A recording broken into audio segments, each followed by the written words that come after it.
আগে দাঁড়ায় আমি মান্নান শাহ রহমাতুল্লাহ আলাইহি দেখছি এইভাবে দাঁড়ায় গুনগুন করে তো রহিম জানি আসিয়াছি মাওলারি দরবারে আল্লাহ ফিরানে তোমারি দরবারে গোলাম তোমারি দুয়ারে তোমারি দরবারে গোলাম তোমারি দুয়ারে আল্লাহ ফিরায় না মোরে তোমারি দরবারে গোলাম তোমার দরবারে জানি আমি মহাদোষী বড়ই গুনাহগার তুমি কিন্তু দয়ার মালিক আল্লাহু আকবার কথা কণ্ঠে ক্ষমা করিলে কেবা জিজ্ঞাসিবে তোকে আল্লাহ ফিরায় না মোরে তোমারি দরবারে গোলাম তোমারি দরবারে আমি দেখতাম দাদা এইভাবে কান্না করতো আমি ওই সময় থেকে চিন্তা করতাম ব্যাপার কি এইভাবে কেন আমার দাদা কান্না করে এটা আবার কোন জগৎ নামাজের পরে দাদা কইতো রহিম রহমান নাম তোমার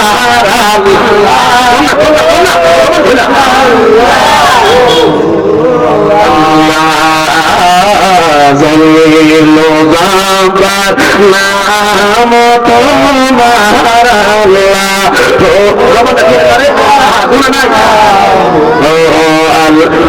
শুনছেন না এবারে বলে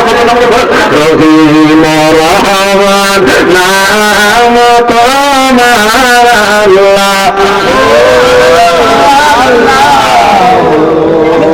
সামিউ বাসির নাম তোমার আল্লাহ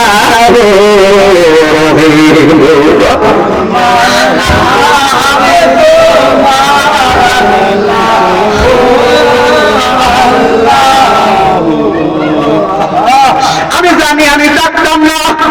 আমি জানি আমি থাকবো না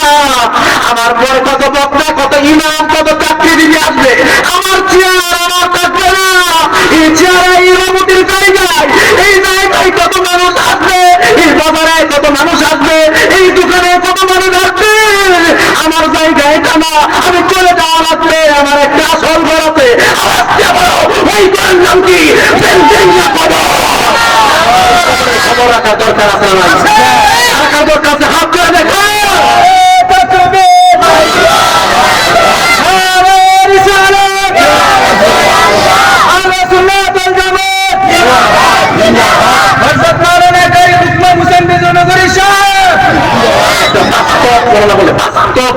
আমার সাথে আমি যখন দেখি দাদা এইভাবে পড়ে কিন্তু আমাকে জেনারেল লেভেলে ভর্তি করছে আমরা স্কুলে ভর্তি করছে আমি মেট্রিক পাস করছি ইন্টার পাস করছি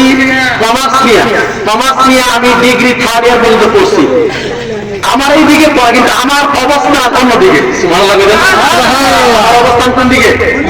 আমি শুধু মাহফিলে যাই মসজিদে যাই শুধু মাদ্রাসা যাই আমার মন চাই শুধু মাদ্রাসায় করতাম আমার মনে চাই শুধু ওয়াজ শুনতাম এটা বাস্তব আমার মামা এখানে আছে আমার মামা ছোটবেলা আমাকে অনেক জায়গায় মাহফিল নিয়ে গেছে আমি শুধু ওই দিকে যাই অনেকদিন আমি আব্বা আম্মাকে বললাম আমাকে দিবেন আমি আইল্যান্ড চলে গেছি বিজয়নগর চলে গেছি আমি ইন্টার কমপ্লিট করার পরে আমি নিজে যখন খরচ চালাই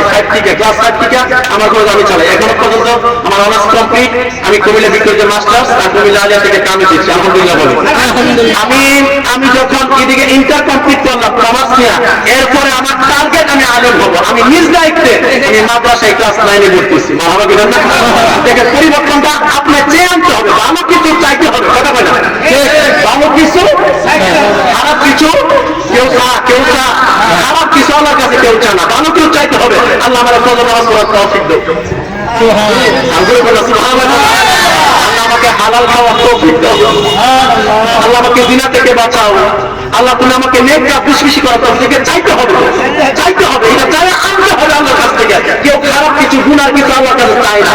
খারাপ কিছু চাই না ভালো কিছু চাই আনতে হয় আমি আল্লাহর কাছে চাইতাম আল্লাহ আমি যে পড়ি স্কুলে কিন্তু আমার মন দিচ্ছে মাদ্রাসা হিংসা করতেছেন আমাকে মন চাচ্ছে আমি মাদ্রাসায় করতাম আমি অনেকদিন দাদা যখন তাহাজ্জুদ করতো কান্না করতাম আমিও ঠিক এরকম ভাবে ওই কান্না করতাম আল্লাহ কোন দিনে দোয়া কবুল করতে পারি না ওরা মাদ্রাসা আজমপুর ফাজিল থেকে মাদ্রাসায় লাইনে ভর্তিছি আমার বাড়ি কিন্তু বিদ্যুৎ আমার অনেকে চিনবেন। আমি তাকে সম্পর্ক করে 10-15 বছর ধরে আমি ক্লাস 9-এ পড়তেছি মাদ্রাসায়। দেখেন আল্লাহ কেমন পরিবর্তন করে। আল্লাহ বলে আমি অবশ্যই বান্দা তোর চেহারা দেখি না, তোর সুরত দেখি না। বুখারী শরীফের কত